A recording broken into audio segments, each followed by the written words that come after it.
तहज्जुद की नमाज पढ़ने का सही तरीका क्या है, बहुत से लोग नहीं जानते। अक्सर लोग तहज्जुद की नमाज पढ़ते तो हैं, लेकिन चंद एक गलतियां करते हैं। तहज्जुद की नमाज की नियत कैसे करेंगे? तहज्जुद की नमाज में सूर इखलास कितनी बार पढ़नी होती है?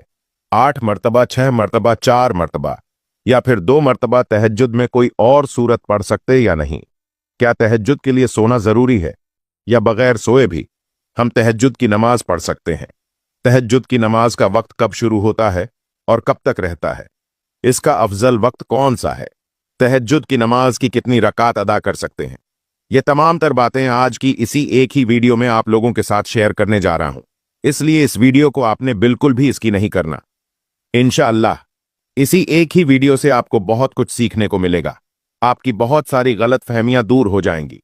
तहज्जुद की नमाज ये बहुत ही फजीलत वाली नमाज है।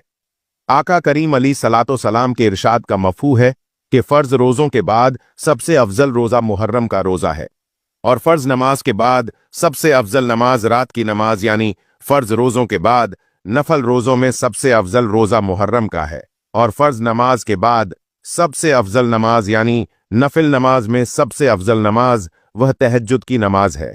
इसलिए हमें तहज्जुद की नमाज की जरूर अदा करनी चाहिए। इससे अल्लाह का कुर्ब हासिल होता है, और अल्लाह रब्बुल आलमीन को यह नमाज बहुत ज्यादा पसंद है। और तहज्जुद की का जो वक्त है यह कबूलियत का वक्त होता है। उस वक्त अल्लाह रब्बुल आलमीन दुआएं कबूल फरमाता है। आका करीम अली सलातो सलाम ने इरशाद फरमाया कि रात के आखिरी हिस्से में अल्लाह रब्बुल आलमीन आसमानी दुनिया पर अपनी रहमत नाजिल फरमाता है, और ऐलान किया जाता है अल्लाह की तरफ से कि है कोई मुझसे मांगने वाला कि अपने गुनाहों की बख्श मांगे, मैं उसे बख्श दूं। कोई मुझसे रिजक मांगने वाला कि मैं उसे रिजक अता कर दूं। है कोई बीमार बीमारियों से शिफा मांगने वाला कि मैं उसकी बीमारी दूर कर दूं। तो यह ऐलान किया जाता है, यह कबूलियत का वक्त होता है।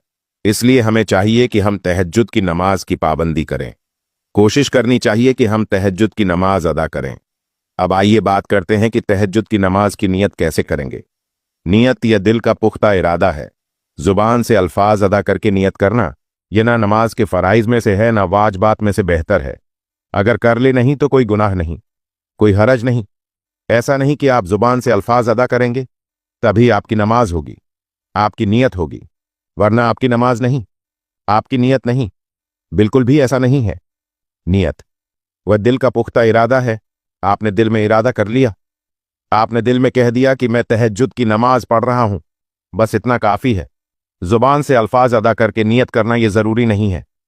आप नियत करें कि मैंने 2 रकात नियत की, 2 रकात तहज्जुद की नमाज की नियत की वास्ते अल्लाह तबारक ताला के मुंह मेरा काबा शरीफ की तरफ नियत करने के बाद आप नमाज शुरू करेंगे। अब तक तहज्जुद के हवाले से मैं यहां पर कुछ अहम और जरूरी बातें अर्ज करना चाहता हूं कि क्या तहज्जुद के लिए सोना जरूरी है?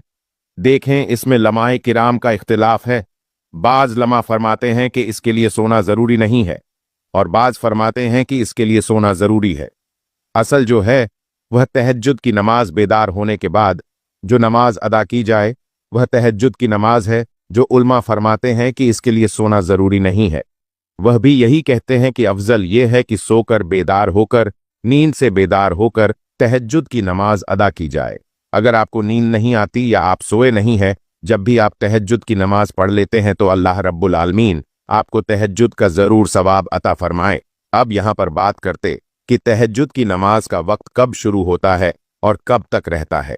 देखें, तहज्जुद की नमाज का वक्त जब आपने ईशा के 4 फर्ज अदा कर लिए, आपके लिए तहज्जुद का वक्त शुरू हो गया, और रात के किसी भी हिस्से में आप नींद से बेदार होकर उठकर तहज्जुद की नमाज अदा कर सकते हैं। और इसका आखिरी वक्त वतुल्लु फजर है, यानी जैसे ही फजर की नमाज का वक्त शुरू हो गया, अब तहज्जुद की नमाज का वक्त खत्म हो जाएगा। यानी ईशा की नमाज का जब तक वक्त है तहज्जुद का वक्त भी है। अब तहज्जुद पढ़ सकते हैं। वैसे ही फजर की नमाज का वक्त शुरू हो गया, ईशा का वक्त खत्म होगा, अब तहज्जुद की नमाज का वक्त भी खत्म हो जाएगा। और इसी तरह उसका अफजल वक्त जो है वह रात का आखिरी हिस्सा है, यानी जो सहरी का वक्त होता है, यह सबसे अफजल वक्त है। उस वक्त तहज्जुद की नमाज अदा करना सबसे अफजल है, क्योंकि उस वक्त अल्लाह रब्बुल आलमीन आसमानी दुनिया पर अपनी रहमत नाजिल फरमाता है, और उस वक्त ऐलान किया जाता है, जिस तरह के मैंने पहले हदीस पाक का मफहूम बयान किया है। अब हम बात करते हैं कि तहज्जुद की नमाज कितनी रकात हम पढ़ सकते हैं। नाजरीन, तहज्जुद की नमाज आप 2 रकात भी पढ़ सकते हैं, 4 भी पढ़ सकते हैं, 6 भी पढ़ सकते हैं, 8 भी पढ़ सकते हैं। इसी तरह 12 रकात भी नबी करीम सल्लल्लाहु अलैहि वसल्लम से साबित है। आपके पास वक्त ज्यादा है, आप 6 रकात पढ़ ले, 4 पढ़ ले, 8 पढ़ ले, इसी तरह 12 भी पढ़ सकते हैं। अगर वक्त कम है तो 2 रकात भी आप पढ़ सकते हैं, आपको तहज्जुद की नमाज का सवाब मिल जाएगा। अब आइए बात करते हैं कि तहज्जुद की नमाज में सूरह इखलास कितनी बार पढ़नी होती है, क्योंकि बाज लोग यह समझते हैं कि तहज्जुद की नमाज में पहली रकात में 8 मरतबा, दूसरी में 7 मरतबा और तीसरी रकात में 6 मरतबा, इसी तरह 5 मरतबा, 4 मरतबा, 3 मरतबा, 2 मरतबा और आखिरी रकात में 1 मरतबा। बाज लोग यह तरीका अपनाते हैं कि इस तरीके से ही तहज्जुद की नमाज अदा करनी है। देखें, तहज्जुद की नमाज ये नफल नमाज है और नवाफिल के जितने भी तरीके बयान किए जाते हैं वह ज्यादा से ज्यादा मुस्तहब हैं। ऐसा नहीं है कि अगर कोई शख्स सूरह इखलास 8 ही मरतबा पढ़ेगा पहली रकात में तो जब ही नमाज होगी वरना नहीं होगी, ऐसा बिल्कुल भी नहीं है।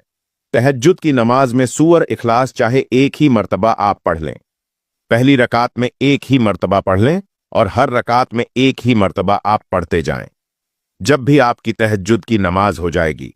और इसी तरह तहज्जुद की नमाज में सूरह इखलास के अलावा भी अगर कोई सूरत आप पढ़ते हैं तो आपकी नमाज जब भी हो जाएगी। मुझे उम्मीद है कि आपकी यह जो चंद एक कंफ्यूजन थी, चंद एक गलतफहमियां और चंद एक मसाइल जो आप जानना चाहते थे, मैंने आप लोगों के साथ शेयर कर दिया है। अब एक और जरूरी और अहम बात यह है कि तहज्जुद की नमाज अदा कैसे करनी है। सबसे पहले नियत करना है। नियत व दिल का पुख्ता इरादा है कि मैंने नियत कर ली, मैं तहज्जुद की 2 रकात नमाज अदा कर रहा हूं या कर रही हूं, बस इतना काफी है। नियत करने के बाद तकबीर तहरीमा कहकर हमने नमाज शुरू करनी है। अच्छा, यहां पर एक चीज मैं और भी बताता चलूं कि तकबीर तहरीमा और शर्तों को पढ़ने में इतनी आवाज जरूर होनी चाहिए कि अगर आसपास कोई शोर ना हो तो आपकी आवाज आपके कानों तक पहुंच जाए। इतनी आवाज होना यह जरूरी है। बाज लोग बहुत बड़ी गलती करते हैं जिसकी वजह से उनकी नमाज ही नहीं होती। वह करते क्या हैं? क्या ऐसे ही खामोशी के साथ नमाज अदा करते हैं कि ना तो तकबीर तहरीमा में उनके होंठ हरकत करते हैं, न सूरह फातिहा पढ़ते हुए ऐसे ही खामोशी के साथ पूछा जाए तो बोलते हैं कि हम दिल ही दिल में पढ़ रहे हैं। याद रखिएगा, इस तरह नमाज नहीं होती। तकबीर तहरीमा ये नमाज के फराइज में से है, यानी अल्फाज अदा होनी चाहिए और इतनी आवाज होनी चाहिए कि आपके कानों तक आपकी आवाज पहुंच जाए। अगर आसपास शोर नहीं है और सूरह फातिहा और इसी तरह और सूरत, यह तमाम चीजें इतनी आवाज में जरूर पढ़नी चाहिए। क्या आपकी कानों तक आपकी आवाज पहुंच जाए? दिल ही में जो पढ़ते हैं उनकी नमाज नहीं होती। यह बहुत बड़ी गलत फहमी है, इसको दूर करना चाहिए। हमने तकबीर तहरीमा कहकर नमाज शुरू करनी है और बकिया नमाज दीगर नमाज की तरह अदा करनी है। यह तहज्जुद की नमाज पढ़ने का बिल्कुल आसान सा तरीका है, ठीक है ना? इसमें ऐसा नहीं है कि कोई खास सूरतें पढ़ी जाती हैं, इसके पढ़ने का कोई खास तरीका है, ऐसा बिल्कुल भी नहीं है। जिस तरह 2 रकात अदा की जाती है, इसी तरह तहज्जुद की नीयत से 2-2 रकात करके आप जितनी रकात पढ़ना चाहे आप पढ़ सकते हैं। मुझे उम्मीद है कि आपको मेरी बातें समझ आ गई होंगी।